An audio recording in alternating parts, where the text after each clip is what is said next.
Now in this session we'll continue the 7th chapter, coordination in life process. Now we'll see the about this activity 8. This activity 8 is about testing pH of mouth at intervals of 1 hour. Means 1 hour, in 1 hour, 1 hour break you need to test the pH of your mouth. Now for this you take a strip of pH paper with a color chart. You take this pH paper with the color chart. Now you can do this experiment in your school lab by taking a small piece of pH paper and touching it to your tongue, and keep that pH paper into your tongue. You keep this chart, but you take another small piece of pH paper and touch it to your tongue.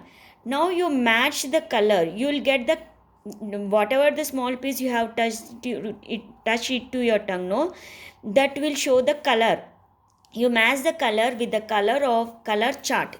You keep this color chart also, and note the pH first you note the readings.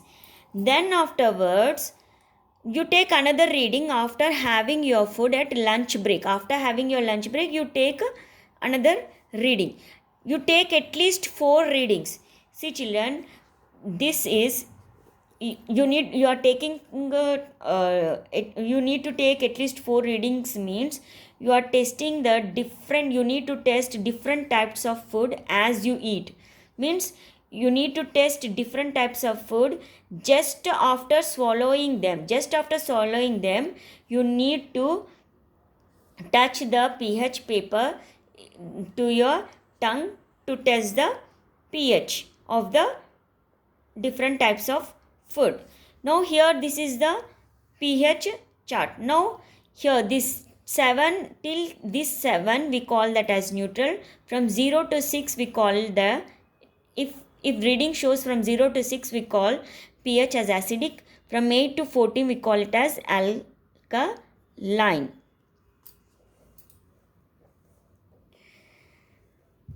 Now here one term is given, nocturnal animals. See children, nocturnal animals means the animals which are active during night are called as nocturnal. See, we human beings are active during the day. We take rest at night. So we are diurnal animals. See, hence man is a diurnal animals. But some animals are nocturnal, like bat, cockroach. They are active at night. They come for food during night. Now such type of now we'll see when we are active during the daytime. See all the life process like digestion, respiration, circulation, all life process will be continued. Even when you are sleeping, these life processes are performed. See, suppose our digestive system is there. See, even when you are this digestive system is also active in daytime. This digestive system is active in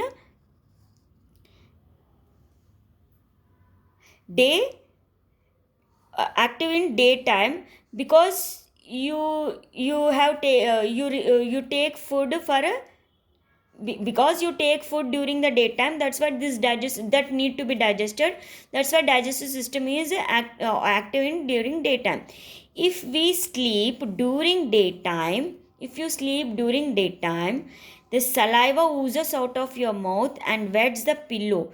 See, this does not happen during the night time, because during the daytime you take food, then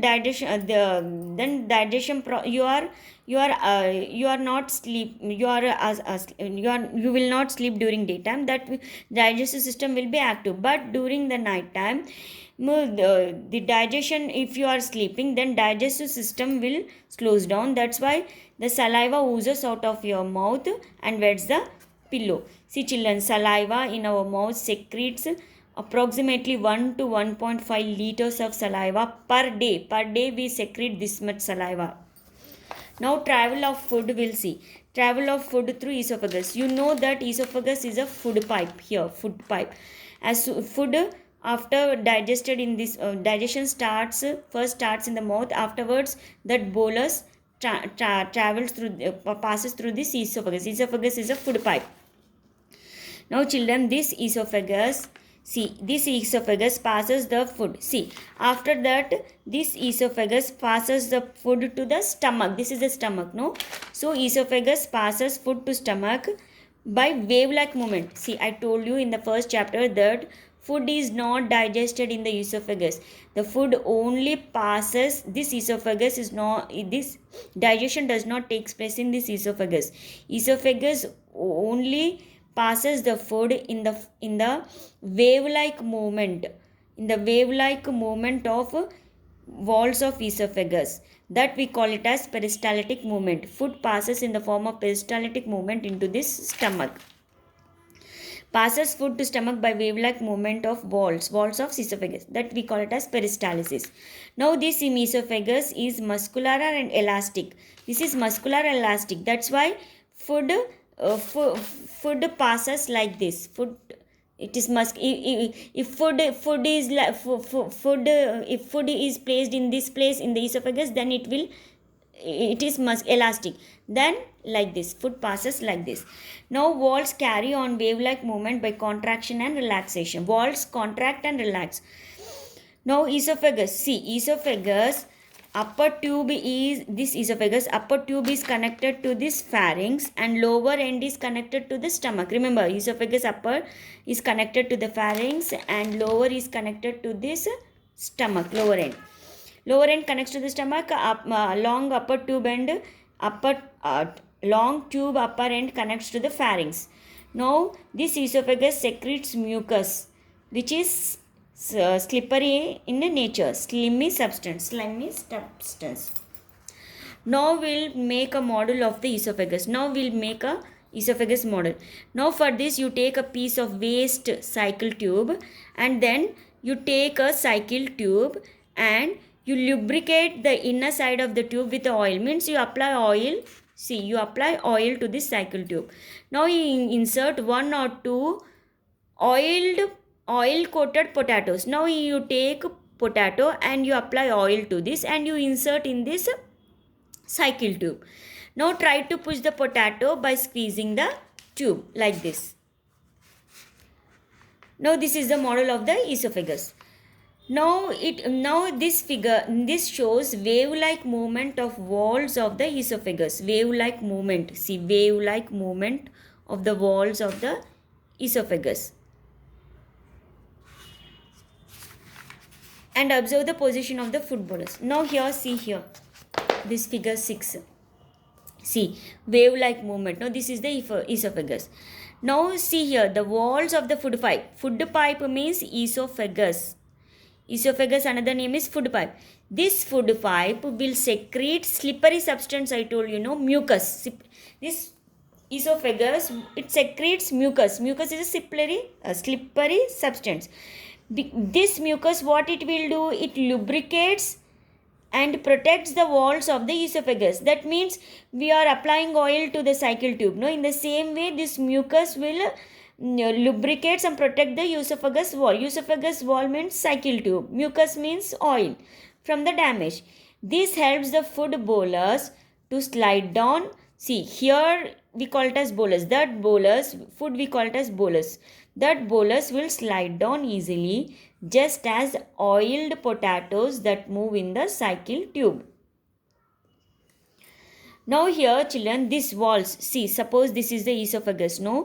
The walls of the esophagus is made up of 2 circular muscles and longitudinal muscles. This esophagus consists of circular muscles and longitudinal muscles. See, contraction of circular muscles resulting narrowing of esophagus. If food is here, suppose food is here. This is behind the circular muscles will be there. Behind the food, circular muscles will contract and makes the esophagus narrow. See, this longitudinal muscles will be in front of the food. This is the food, no? Behind the food, circular muscles will contract. In front of the food, longitudinal muscles will contract, and this longitudinal muscles, what it will do? It will widen. See, in front of the food you have longitudinal muscles. If that longitudinal muscles contract, it widen, and this food is easily squeezed down. When it is squeezed down, the circular muscles which are present above, which are present behind the food, will be, when it contracts and narrows the this walls of the esophagus. In this way, the food travels. In this way, the food travels. See, behind the food we call it as circular muscles. If it contracts, it narrows the walls. In front of the food, longitudinal muscle, if it contracts, it widens and the food is squeezed downwards. Now, contraction and relaxation of these muscles will bring in wave-like motion. See here, this is the circular muscles. If it contracts, it narrows. Then this is the longitudinal muscles. If it contracts, it widens. So, food slips down. So, it moves in this way. Food moves in this way, wave-like motion that propels the food bolus into the stomach. From here, food moves in the form of wave-like movement called peristaltic movement and enter into this stomach. Into the stomach by action of that movement, we call it as peristalsis movement. Now we'll see about the stomach. See children, in the stomach, the food is mixed and digested. See, when the food is in oral cavity in the mouth, as soon as the food reaches the mouth, the nerves in the cheek and tongue they will stimulated. Then these messages are carried by the nerves to the brain. The brain analyzes and again brain transmits the message through the motor nerve to the walls of the stomach. You know that motor nerve carries message from the brain. Sensory nerve carries message to the brain. See, when as soon as the food reaches the mouth, the nerves in these tongue, cheek and tongue, they carry the message to the brain by the sensory nerves. From the brain, again this brain respond and it again sends the message to the walls of the stomach by this motor nerve. Now, so this brain again sends the message to the walls of the stomach. It tells the walls of the stomach to stimulate. Then these walls of the stomach will stimulate these gastric glands are present in the walls of the stomach. Then these walls of the stomach will stimulate the gastric glands to produce gastric juice. See children, you know that in the stomach you have gastric glands. These gastric glands secretes gastric juice. When do this gastric juice produce? As soon as your food reaches the mouth, whatever the nerves present in the cheek and tongue will send the message to this brain by the sensory nerves. Then again brain will send back the message to the walls of the stomach by this motor nerve and tells the walls of the stomach to stimulate gastric glands to produce gastric juice. See children, you know that walls of the stomach will secrete gastric juice and also it's contain hydrochloric acid. See children, see this hydrochloric acid, see sometimes you have experienced burning sensation after vomiting, it is because of this acid. See, this hydrochloric acid is present in the stomach. Though the acid is present in the stomach, but the stomach walls are not damaged. Why? Because see, you know that stomach muscles mix the food with the acids. You know, stomach secretes acids, This stomach wall secretes stomach consists of gastric glands, that gastric gland secretes gastric juice and this acid. Then this stomach muscles, what it will do, it mixes the food with the acids and the juice means gastric juice of the stomach. Then these digestive juice will turn the food into smooth porridge like consistency called chyme. Now the food we call that as chyme. Here bolus, here chyme. That means here the carbohydrate is digested. Whatever the carbohydrates, proteins, fats are present in the food. No, whatever the carbohydrate present in the food is digested here. The proteins are also present in the food. That proteins are digested in the stomach. Here carbohydrate digested, here proteins.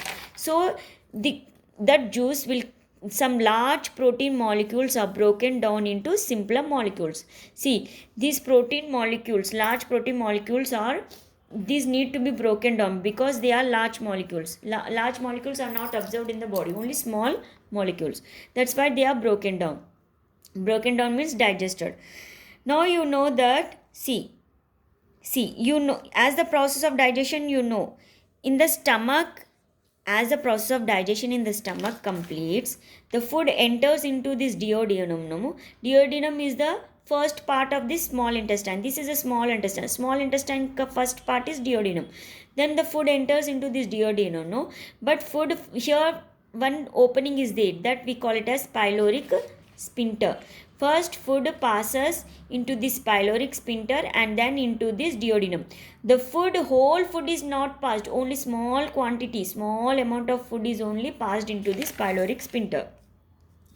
No, after the digestion completes in the stomach, then the stomach contraction of stomach muscle decreases. Then see children, here I told you, no, pyloric sphincter. Pyloric sphincter is present at the opening of the stomach and this duodenum. No, is sphincter at the opening of the stomach and the first part of the small intestine called duodenum. See, pyloric sphincter, this one, pyloric sphincter is present at the opening of the stomach and this duodenum. Duodenum is first part of the small intestine. Now this sphincter will opens the pathway into the duodenum, releasing the partially digested food called chyme in small quantities only. See, this will open, this food will enter into this pyloric sphincter. This sphincter will open, but it will transfer only small amount of chyme. Here the food we call it as chyme into the duodenum. Now children, the food after digestion, the food will be passed into this sphincter and duodenum. This food, the movement is transported in the form of wave-like movement. Here also wave-like movement. In the stomach also the food will be transported into, it will send the food into this in the form of wave-like only.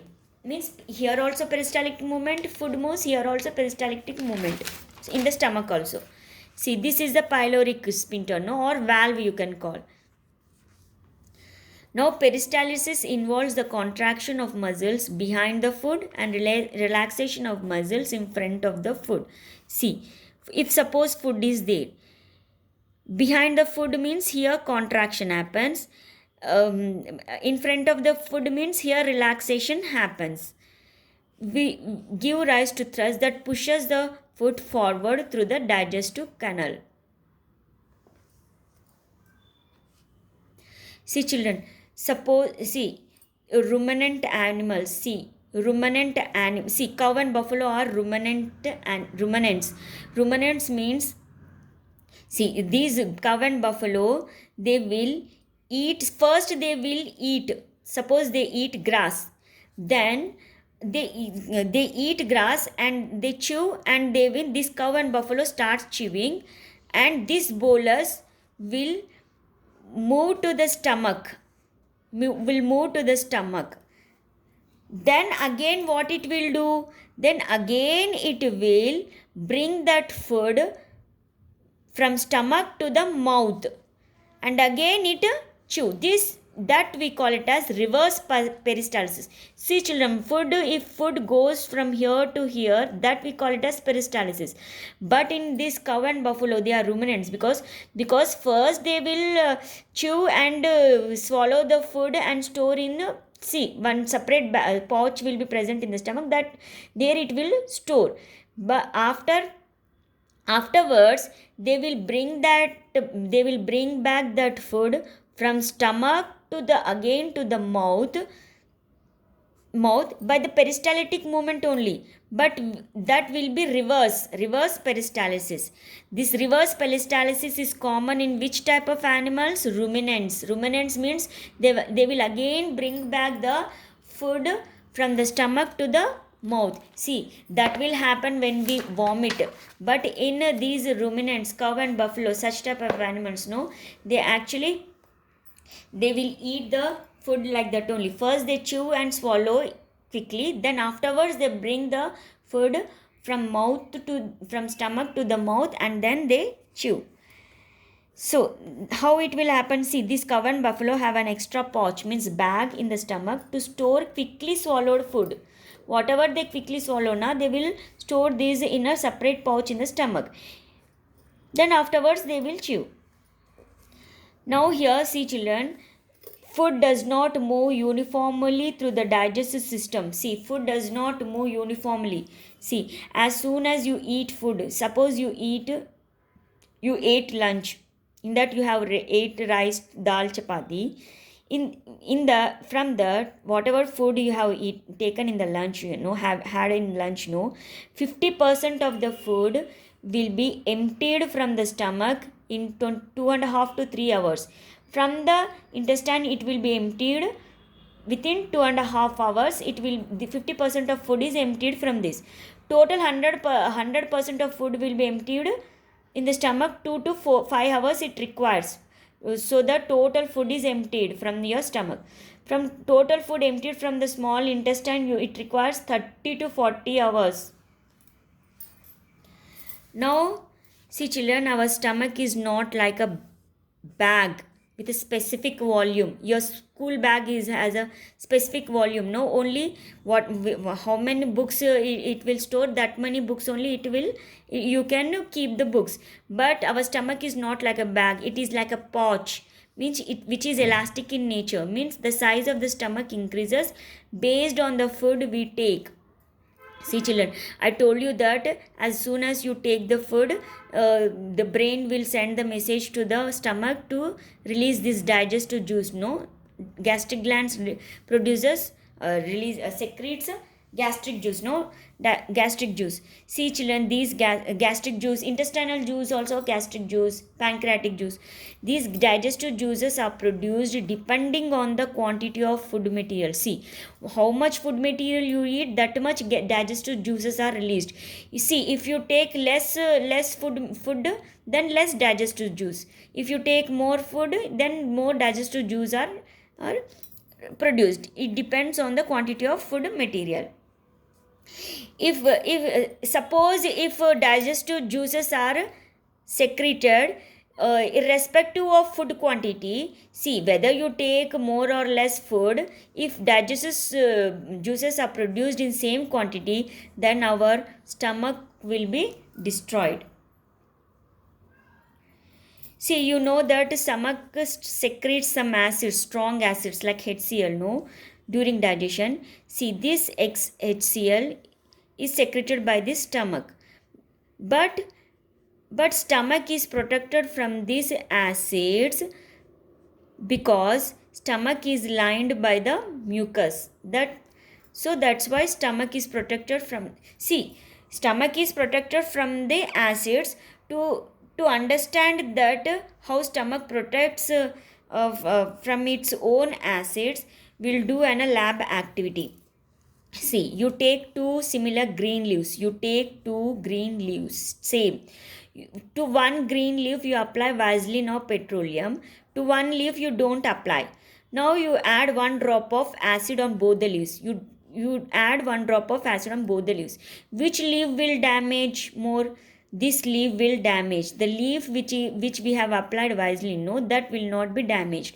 In the same way, our stomach wall is lined by the mucus. That's why that mucus will act as a Vaseline. That's why we are protected from this. Stomach is protected from the acid. Now here, see, walls of the stomach form a thin lining of walls. Now, see here, mucus secreted by some walls present in the walls of the stomach. Mucus is secreted in the walls of the stomach. Now, so this mucus will act like a petroleum jelly that this mucus will be lining the stomach walls, no? So it acts like a petroleum jelly and protects the stomach from damage being caused by the acids.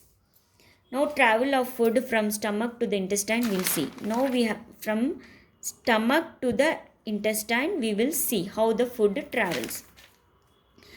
Now you know that now food is a soup like mixture. Now food has become a soup like here. Here after digestion food has become soup like kind. Now when it leaves the stomach and enters the small intestine, the first part of the small intestine is duodenum. Now when the food enters the intestine, the acidic nature of chyme, see, now the food will be in acidic nature because in stomach you had HCl, no? The food will be in acidic nature. Chyme will be in acidic nature. When this chyme enters the intestine, then chyme will produce a hormone, secrete a hormone called secretin and cholecystokinin. See children, this secretin and cholecystokinin are the hormones secreted when the food enters the intestine. When food from the stomach enters the intestine, then that food will be acidic in nature, no? When that food enters the intestine, because of the acidic nature, the intestinal walls will secrete hormones secretin and cholecystokinin. These hormones, then again these hormones will stimulate pancreas, liver and small intestine to secrete. Pancreas will secrete pancreatic juice, liver will secrete bile juice, small intestine will secrete succus entericus. See children, succus entericus is a small intestinal juice. Now see this pancreatic juice, bile juice, succus entericus, no, these will helps in digestion of food, no? When they will be secreted, when means when food enters the intestine, because of the acidic nature of the food, it secretes the hormones secretin and cholecystokinin. When these hormones secretin and cholecystokinin hormones are secreted, these two will stimulate this pancreas, liver and walls. Then these will secretes these juices. These juices will helps in the digestion of the food.